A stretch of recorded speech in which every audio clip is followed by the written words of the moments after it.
crowd of people. Look at that, like tons of people. Well, that was instantly 10. I know. I've never had it.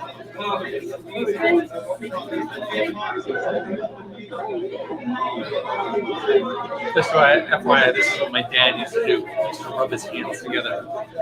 Now I do it. You rub your hands together. Yeah. He would actually spit in his gloves. He had leather gloves.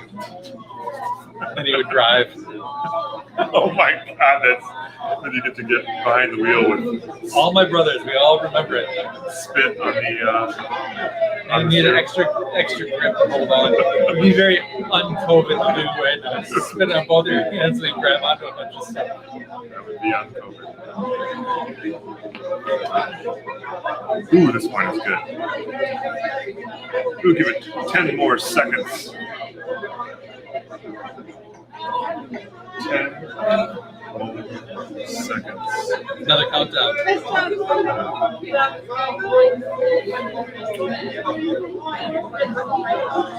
don't really know how to work this, but okay, let's. Almost.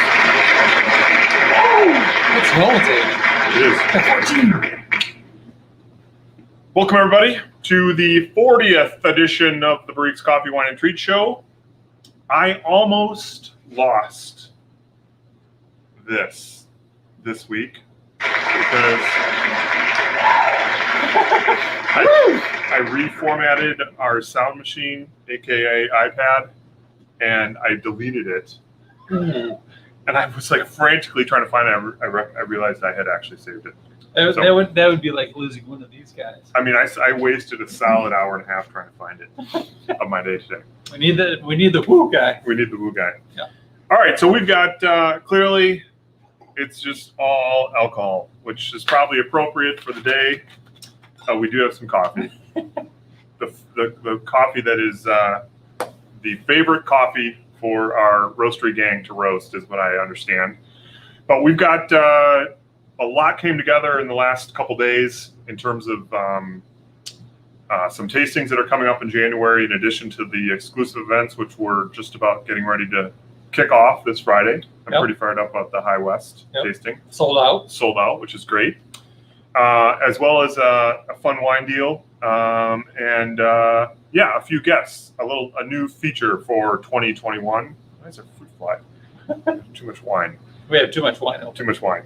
And speaking of wine, let's get started with the first wine of the day, which is a Redux from a bottle that we talked about back in August. Yeah. Was it August? It was August. Oh, I thought it was June. Nope, it was August. That pretty sure it was August. Unami Rochi Montepulciano de Abruzzo Podere, which Siri told us means farm in Italian. We thought it was foot. We thought.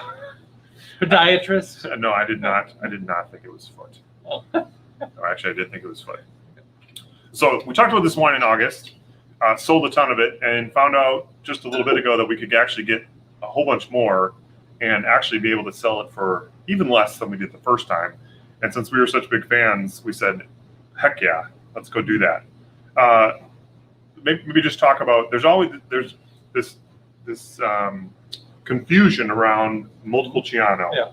So explain to people what the deal is. It's very simple, but First of all, to say the word Montepulciano is great. Makes you feel like you know Italian. For sure. Yeah. But the big difference there's Montepulciano d'Abruzzo, which this is, and if it says Montepulciano d'Abruzzo, that means the great Montepulciano from the region of Abruzzo. And if it says Vino Nobile or Rosso de Montepulciano, that means the red wine or the noble wine from Montepulciano. And so there's a village in Tuscany which is very famous. If you're touring through Tuscany, you go and you walk through the village of Montepulciano. It's gorgeous hilltop, surrounded by high rock walls, fortifications, and things like that go back centuries, and it looks out over the Tuscan hillsides. It's really a beautiful spot. But if you go there, just visit during the day and then go over to Cortona to stay at night because that's where the fun is. Yeah. Okay. But Good tip. then your Montepulciano d'Abruzzo comes from the Marche, which is actually east of that, along the Adriatic Sea. You have basically the vineyards that are sandwiched between the resort towns and the mountains. Mm-hmm. And you've been there. You love that spot. Yep. And so the grapes are kind of squeezed in this growing region that is, kind of getting squeezed out a little bit. But this is one of the best value red wines you can get out of Italy. Yeah. In my eyes, I mean, that's one of the great values you can get. Hence why we have brought it into the store on a number of different vintages, and why we would do something twice in 6 months. And what did I say when we first opened it up again? It tastes like Italy, smells like Italy. Yeah, it's an Italian wine right away. It has that nice kind of, what we talk about terroir, but that aromatic that just, it's Italy. Give me some red pasta, give me some pizza. Yeah. It's a fun wine to drink. For sure. So the Poderi, along with all the other things that we're going to talk about tonight, are available for purchase on the barriquesmarket.com website. If you go into the events tab under CWT for the Coffee, Wine, and Treat Show, which is what you're watching right now, you will see this wine plus everything else that we're going to talk about. You can purchase it. You can pick this one up. I believe it is at every location. Yes. So that is all doable. And $12.99 is what this thing typically sits on the shelf for. We did it at $10.99, if I'm not mistaken, back this past summer, and we knocked another buck off it. So it is like old school wall of 100 pricing, throwback wall of 100 pricing at $9.99. Throwback $9.99 a bottle, which is super deal. It's great. It's one of those ones where we had the Raza Malbec last week, which was real inexpensive. One you can fill your wine racks up with. This is another one that will slot some different holes, a little more true to, I would call it the place, a little more terroir driven, but a great bottle of wine at $9.99. And speaking of Italian wines, so we've decided on our show, for at least for the foreseeable future, we're going to bring some of our favorite restaurateurs here, and we have definitely one of those tonight. I'm going to bring him up here in just a second. Let's see. Oh, he is here, so that's good. So since we started Coffee, Wine, and Treats, 40 episodes, the program historically was we'd get down, we would be at work, our families would show up, they would go get us pizza, we'd eat pizza as a family, drink some wine, and then do the show with the family in the audience. The family's not here right now, but we kept the pizza thing going. And our pizza of choice was Pizza Brutta. And so we've got Derek Lee here. Yes, he's here. I'm going to add him to the thing. There we go. Hey, guys. How are you? Awesome. Thank you. Yeah, you bet. So Derek what's that? And we are very close by. Oh, that's great. Derek is the owner of Pizza Brutta over on Monroe Street. And I wanted to bring him, because he's a great guy. We love his pizza. And by the way, Derek, I just want to show you something. We were able to get, I was going to give you a little gas on the show today, but we were able to get bread. He makes great bread too. He makes incredible bread. Yeah, fantastic bread. But you have a really interesting story about, you're kind of like one of those cases, people would envy your story going from big corporate world to, I'm going to go to Italy and figure out how to do this pizza thing. Tell us a little bit about that process and how you got to be the owner of Pizza Brutta. All right. Well, thanks, guys. I'm really enjoying your show, by the way. Good. No, you do a really good job. Thanks. So I happen to be working at Organic Valley. And, I started there and worked there for 6 years while that company was, we were working out of trailers and an old creamery. And I think we had 50 million in sales or something like that. And when I left, we were at about $500 million. So it was a lot of fun.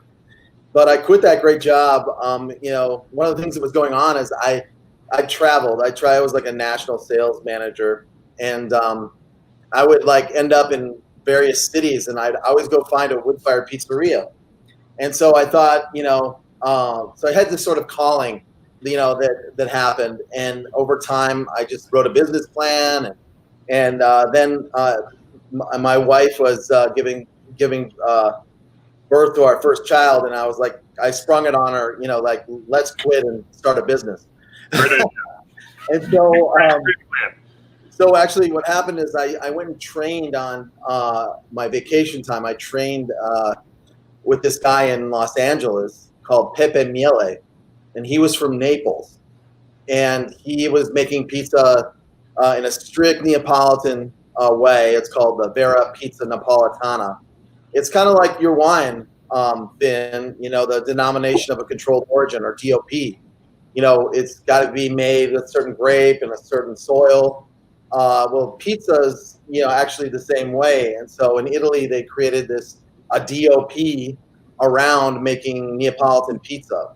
And so I got certified by Pepe in Los Angeles as a certified pizzaiolo, and then wrote a business plan and started Pizza Brutta on Monroe Street in 2007.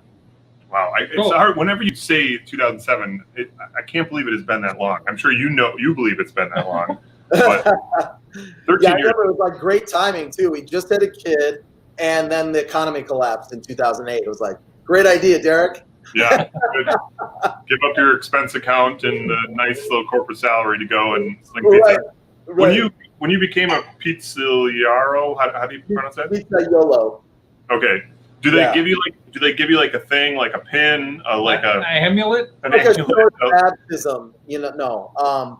They pour the tomato sauce over your hair. You get like certified. You get like a plaque, and you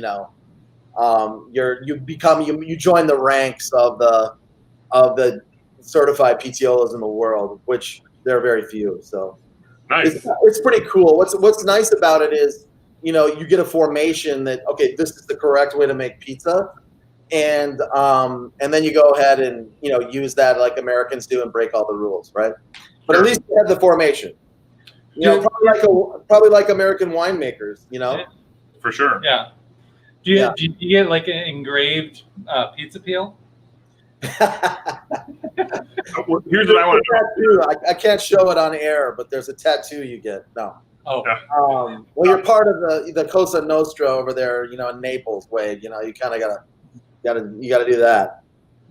If you were going to pair one of the standard Pizza Brutta pizzas, you've got a bunch of some with red sauce, some without red sauce, etc., with the wine that we talked about tonight, which is a Montepulciano di Abruzzo. Yeah. Which of the Pizza Brutta pizzas would you pick? I always like, I love Montepulcianos from Abruzzo. They're just extraordinary wines. And I would definitely pick, I think that pairs really well with like salami funky, for example. You got the mushrooms, and you've got the oregano, the red sauce, obviously. I think those really play together, with the Montepulciano. Cool. What I like about Montepulcianos is they're like a little fruit forward, but they're also dry, like a Chianti, so you kind of get the best of both worlds. Yeah. And I love the call out to your old wall price. I'll definitely be in there for a few bottles.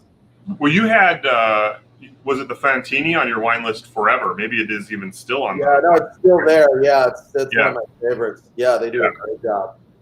So as I kind of wrap up here, the reason we're doing this is just obviously the restaurant industry in general is, it's not doing great.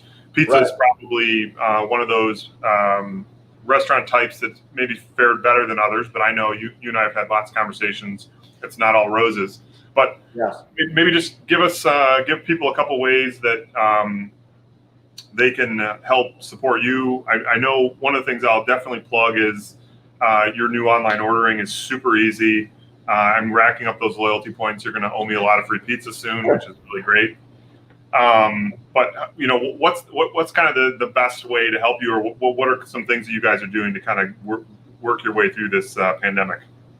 Yeah, obviously, like we like a lot of us invested in technology, and so we've got a much better way that you can access an order from us online. So just go to our website and order. Obviously, ordering pizza is like the best way to do it, right? Yeah, yeah. And we certainly will do curbside, and we can do delivery through Eat Street, and we're about to be able to deliver ourselves here as well. And of course, you can buy gift cards online as well. And we've got a couple of really cool things going on right now. We've got a really neat fig jam pizza that I really like. It's we take these figs and we slow kind of cook them down with some balsamic, some red wine, and some scallions, and add like some prosciutto with it. And I think that I really love that one. And I'm trying to solve right now actually the big debate in pizza, which is whether pineapple belongs on a pizza. And I think I finally am going to resolve this age-old question with a new pizza that's coming on the menu. We take pineapple, fresh pineapple, we roast it on the oven so it brings out its sweetness. And then we got some Newski's bacon, right, that we pair it with. And then we made these house-made chilies, these little jalapeno chilies. So it's jalapeno chilies with roasted pineapple and Newski's bacon. I think we finally solved this question, answered this question to the affirmative, of course. What's it going to be called? Do you have a name? Yeah, we're going to call it something really Italian. We're going to call it the Maui Wowie. Wow. True Americanization of your pizza roots, right? All right, so Derek, it's pizzabrutta.com, if I'm not mistaken, right? Yeah, pizzabrutta.com. Yep. All right. And keep us in mind also, we still have the mobile unit this summer. When you come back, when maybe celebrations happen again, graduations, parties, pizza parties, corporate pizza parties, we can still roll that thing out, hopefully, and kind of make a special event for you. It's impressive. Yeah. I like the mobile unit. It looks cool. Thanks. Yeah. We love it. Thanks for joining us tonight. Really appreciate it. Always appreciate your pizza. Thank you for doing the bread, which is also when you do the online ordering, you can see every once in a while he has bread. I give him crap weekly if he doesn't have bread on a regular basis. But thanks, Derek. We appreciate you joining us tonight. Thanks for having us, guys. Yep. All right. Have a good night. All right. So that was Derek Lee from Pizza Brutta. Can we get a woo? Can we get a woo? Can we get a woo? Yeah. Can we get a woo? Awesome. I'm almost hungry again, even though we pounded those pizzas. All right, let's move on. We've got a number of different tastings. That's kind of wrap things up with the exception of the coffee at the end here. Two things real quick. Our Four Graces and our Ridge tasting. These were exclusive things. One of Finn's ideas. Let's do some kind of over the top events for the month of January that could be gifts for folks back in during the holiday season. We still have a few spaces left for both the Four Graces on the 15th and the Ridge tasting on the 22nd. Yep. Got the winemaker in both cases who is going to join us for those events. There's 4 different wines in the Four Graces tasting, 3 different wines in the super fun, I can't wait to drink Ridge tasting on the 22nd. So those are out there. And then we were just able to hook up another a winery that we have carried in the store for a long time. I'm a huge fan of their labels. I love the Antonio labels, especially these. Oh yeah. They're super cool. I mean, labels matter. And oh, by the way, the wines are also really great as well. And so we decided to bring, because of the timing and stuff like that, we couldn't actually get the someone from the winery because, well, it would be 3:00 in the morning there. Yep. Spain. And we couldn't get them for a tasting on a Friday night. On a Friday night because it'd be 3:00 in the morning. So this event, the Frantonio Spanish wine tasting, is going to take place on the 16th. So that's a week from Saturday. It's at 3 p.m. So you really are going to get your Saturday going early. Yep. But this is a pre-dinner. This is a pre-dinner. You have a pre-dinner tasting, and then you have the wines for dinner. For sure. Yeah. That's 10 o'clock in Spain. We're going to have a Spaniard there with us, hence the time difference. But we have one of our Well, we're gonna have Fernando. the man, the owner of Well, winemaker. yeah. The whole story in the background of these guys is they're garages. They literally were making wines in their parents' garage and working together. And one of these guys is actually a master of wine. Cool. Actually, it will be Fernando. You met these guys, didn't you? No, I've never met him. But I thought you saw those guys. No, Okay. but yeah, he's actually an MW. Oh, interesting. So these guys know the business. Yeah. Well, I'm going to be curious to get Michael Prey's input, who's a good friend of Barriques. Those of you that watch the show have seen him before. He comes and talks to us. He's our sort of main man at one of the distributors that we purchase a lot of wines from. And let's see if we can get Michael. He was busy giving his kid a bubble bath. Hey. Hey. Good. Glad you could join us. So, we've been working on getting this tasting set up for a month. Yes. It finally came to fruition. I said by 8 o'clock tomorrow, if it doesn't happen, we got to push it off. But Right. You know how that works. Yeah. Bam, it happens. Have you met these guys in person by chance? No, I haven't. I mean, I just started managing their Spanish book on the 1st of December, so it's pretty new to me. I've worked with these wines for years now, 3 years or so, and really have enjoyed them a lot. But I've not met them. But Cool. Give us the lowdown on what we can expect and a little bit about like what sets these wines apart in the Spanish wine world.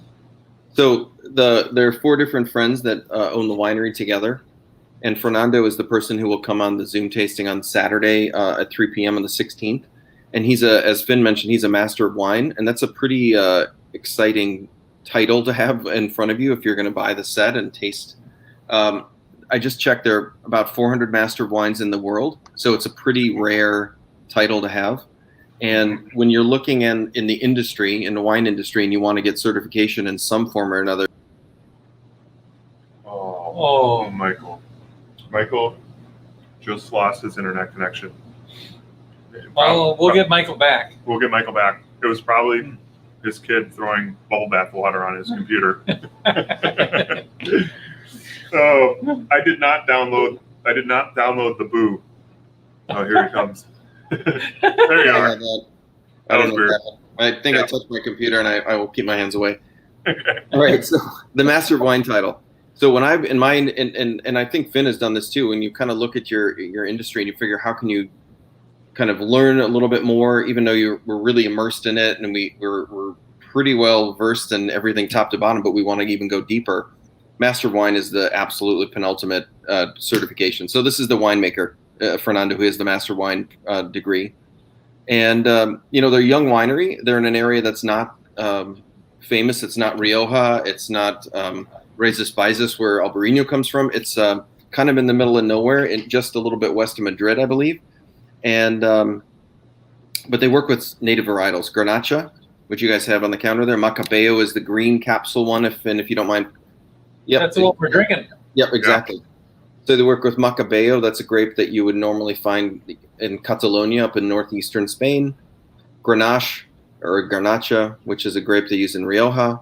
And Carignan, which is also a grape used in Rioja. In Rioja, it's called Mazuelo, but grapes native to the region. And I remember when I called on you guys directly and I first brought these to Finn just about 3 years ago, it was like a slam dunk. I mean, we both knew right away these are fantastic wines, and Finn, grabbed them right away. So we've been trying to get these guys on board, but again, we have the time zone challenge. So bringing it to a Saturday tasting is really great because they're just about to go out to dinner at 10 p.m. their time. So it's like perfect timing for us to bring in the winemaker. Yeah, I'm super fired up. Oh yeah, I remember that day that you brought those wines in for me to try, and there was a little we call a feather or whatever where we had an opportunity to taste a particular wine, and I was like, I need that for the cellar. Yes. Yep. Yeah, And these guys, they from top to bottom, they're very small. I mean, yeah. The the key part of the tasting is you're going to get a bottle of the Macabeo and the bottle of the Garnacha, which are Macabeo is also known as Viura, very popular in Rioja is the white. The Garnacha is, I think, the most widely planted varietal in Spain. Yes, I think so. Yeah, and so you have 2 core varietals for Spain, but literally on their label it says the garage wine, because they're garages. They're these guys are hand touching all the barrels, all the wine. There's no big production. Stopping the grapes. I mean, the whole deal. Yep. So this will be kind of a cool, intimate kind of gathering to be able to have these guys on. Yeah. Yeah, and you got the guy, logging in from Spain. I mean, that's the best thing. He's going to talk through it, taste with you as you go through the list of wines, and I think you guys have a couple ones above and beyond the Garnacha and Macabeo if people want to kind of go a little deeper into the portfolio, right? Yeah, we've got so those 2 wines. So are $33. That's the sort of entry point to the tasting, and then you can add the Carignan and then their upper level Garnacha. Yeah. Getting up to, they're not, as you go up the scale, it gets obviously more expensive. So it tops out with all 4 bottles at about $70. Awesome. But that top Garnacha, I have not had, but from everything I've heard, it's just like smoking great. Yeah, I mean, and it's 2 great wines, but 2 different worlds. I mean, it's like parallel worlds, but they're both amazing, and it's really cool to see them against each other. And we're going to have to ask them, because I don't really know what the answer is to the fun names, because Microcosmico is for the Garnacha and the Macabeo, and then we have Supersonico for the special Garnacha, and then we have Telescopico. Telescopico. Yeah. You got it right. I mean, they all have a kind of a unique name to them, so that's kind of cool too. Yeah. And I would find out at the tasting too, because I've not heard the story behind the names either. Yeah, there's got to be something to it. Yeah. Well, Michael, thank you for coming on and pimping that a little bit. Should be a lot of fun. I know we don't have as much time as we normally like to sell something like this, but it's definitely a brand we've stood behind, and we're excited to talk to those guys. And if nothing else, just excited to kind of see how a Saturday afternoon tasting goes. Yeah. Awesome. Cool. And, talking across the Atlantic. Yeah. We've been talking north-south. It's true. We have not gone across the Atlantic to anybody. Is that true? Yeah. Is that true? No. That's true. We've had people from Spain, but living in LA and things like that. Cool. Thank you very much. You got. Thanks for working with Frontonio wines. Yeah, clean your kid up, would you? Yeah, I will. Don't worry. We're all squared away. Thanks, guys. Have a good night. Cheers. Thanks. All right. Awesome. Well, we are excited about that. That should be a lot of fun. So that is the 16th, a week from Saturday. It's out there. I believe it's called the Zoom Frontonio Spanish wine tasting. $33 just to get you in. That's all you need to buy. We're going to talk about 4 different bottles, but you only need to buy the 2. They're a lot of fun. You should join us. Next, let's see. We've got a couple of sneak previews. Sneak previews. On the 29th, we're going to be doing Rhone, some French Rhone style wines with an importer that you might be familiar with the Xavier Côte de Rhone, which we've talked about on the show before. And actually the Xavier Larac, which is going to be in the tasting and has been an email special along the way. So that is going to be the 29th. By tomorrow, the details on that should all be out there and available for sale. And I will tell you, people know French Rhone. Côte de Rhone, that should be a daily wine, something that is on your shelf because it's an easy go-to style wine that goes great with food. I'm cooking, I need a glass of wine, it's perfect. These 3 will be distinctly different, stylistically, and it really will show off kind of the diversity of the terroir and what is offered in the Rhone. I'm kind of excited to see, you put these 3 against each other, you're going to see 3 different Rhone styles. Yeah. It should be pretty cool. So that is going to be on the 29th. The following week on the 5th, we are doing the third. This is really this came together just like this, and it's going to be awesome. The third round of sake with the Jodo Sake folks, which if you had an opportunity to do either of the previous two, this is Ryan. Yeah, Ryan. She's great co-host, and this 2020 for sure for me. I drank more sake than I ever had in my life in total. Yeah. They are dead. I always now have a bottle of sake in the refrigerator just because of these tastings. They've just been super cool. One of the greatest things about it is, if you go to Asia, if you've been to, Japan and things like that, one of the crazy things you see is the sake soda machine. Oh yeah, it's like vending machine. Yeah, vending machine. You go up and just the 1-cups. Yeah, and you buy the 1-cups, and I'm hooked on 1-cups. Oh yeah, I mean they're it's just kind of like, I want to have some sake. I know. I mean, if I was going to kids' soccer games right now, I'd be, hey, Matt on the sidelines with his 1-cup. I mean, no one would know what was going on. But anyway, so that is February 5th, and we've got some more stuff beyond that. So the tasting lineup is all available. Each of these tasting packs is available for sale on the barriquesmarket.com website. Under that events section, you will see tastings. Is that what it's called? Tastings? I don't remember what it's called. I think it must be called tastings. You'll see all the upcoming events and their associated wines. Many of these things you can buy just a couple bottles just to keep the price point down. Then you can add more if you'd like. You certainly don't need to. You're more than welcome to stick around for the duration of the tasting.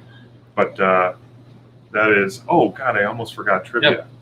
That would have been a bad answer to the question. Trivia, wine and trivia, the 21st. So that's a couple Thursdays from now. Martin Lee has agreed to come back. We're going to try to do this basically like every third Thursday for at least the next couple of months. And these have been a lot of fun. And this one, there's lots of choices. There's 5 rounds of questions. And a round of music. So this is like a lot of action. And there's lots of different wine options. So it's real inexpensive at $29.99 just to kind of get started. There's a couple bottles with that. And then you can kind of just add as you go. And you certainly don't need to again, but it should be a lot of fun. Martin we're going to get him back next week. I told Finn we got to have him back because if you just hit the delivery and the whole deal, his whole shtick, it feels like you're doing it for real. Yeah. Well, not Matt and Finn doing trivia questions. Well, Matt was wearing his hat backwards last week. Last week with my tag. With his tag on. Does anybody know Hee Haw? What was the name of the woman on Hee Haw that had the large brim hat with the tag on it? I never got. As soon as the music started playing with Hee Haw, I immediately changed channels. I know. Well, I was telling Matt that, I got so mad at my dad because he wanted to watch Hee Haw, and it always cut halfway into $6 Million Man. Yeah, bad. It's just Lee Majors. I mean, I know the country music thing always did the end. So that's the 21st, Thursday, the 21st, at 7:00, and that kind of wraps it up for our tasting. And since we're getting about time, let's just talk a little bit about our coffee of the week. We decided to go big on coffee. We're going bold. This is the biggest coffee that we do, the darkest roasted coffee that Barriques does, the North Beach Italian roast. This was created by the gentleman who joined us when we first started roasting coffee. He had been in the business for a super long time, did California roots, specifically kind of North Bay or Northern California roots. And he wanted a coffee that he called it the fog cutter. It would just literally, on your like darkest, worst day, this thing would cut right. Well, we've been seeing a lot of fog, so. I know, this was perfect. I was not planned. So our North Beach, and Finn, when I said, hey, we're going to do a deal on our North Beach, you sort of like, oh, because it is, let's see, Mini Pearl. There you go. Oh, Mini Pearl. Thank you. Of course, Wilson's. So, which, a side note, somebody emailed me to ask if it was okay if they shared one of our tasting links with the Wilsons. And I'm like, yes, it's okay. I was laughing so hard I could barely type. Was it North Beach? So yeah. I was saying we're doing this deal in North Beach, and you grimaced because the North Beach, being the darkest roast, is one of the most difficult things that we do to roast. Yeah. And give it just the synopsis on why. Well, when you're roasting coffee, you hit a temperature of 375 degrees, internal temperature of the bean, and that's when you hear that first crack where it's popping like popcorn, and you try to time out that pacing of until you whatever your drop temp time, 407, 412, 415, and whatever. Well, you hit 419, that's when you hit second crack. And that's where the bean starts going to a transition. And from that point, you're reading the time and temperature to your finished point, and the coffee starts to speed up on you. And to try to get it to drop literally at the darkest point, with this one is at 443, it starts changing super fast. And like I say, it makes my heart race to try to control it, because you're like going and you gotta like hit the timer and throw the door open to get the beans out so they don't keep on roasting, because they're smoking, and it's crazy, and the smoke's rolling out of the roaster, and pretty wild. I've actually never heard anyone like go into a puddle though. They're all very under control at the Barriques Roastery. Well, I do when I do like a Central African coffee or something like that. There's a zen quality of, because you're tempering back the heat early to hit your eventual temperature, but with this you're cranking the heat almost to the dead end of the roast, so that the beans are just like the temp is like speeds up, and so your heart races along with it. So fun coffee to roast, very fun coffee to drink. One of the most popular coffees that we have, and instead of doing it in some small little bag, which you're going to drink in like a week, we decided to do a deal on our big 5-pounders, which look actually more something like about this is a smoke jumper. So obviously 12 ounces, 5 pounds. It's $10 off that 5-pound bag of North Beach, which you can get out at the barriquesmarket.com website. Just click into it. You can get it ground in any way, shape, or form you want. If you are a big dark roast coffee fan, I strongly and heartily recommend the North Beach, especially maybe we could take some pictures of Finn turning into a puddle as he tries to hit that 442 temperature as he gets done with his roast. So that, folks, I'm going to wrap. That is our wrap for tonight. Thank you very much for joining us. We will do episode 41 next Wednesday. We will both be live again. Will we not, right? Going to both be here. 41, kind of crazy. Got a bunch of new things in the hopper to talk about, a new restaurateur to join us. And I don't know. Thanks very much. Appreciate you all joining us for episode 40. Hope you guys have a great rest of your week. Nice to see you in 2021. 2021. Cheers to that. Yeah. All right. Take care. Woo! Woo! Woo!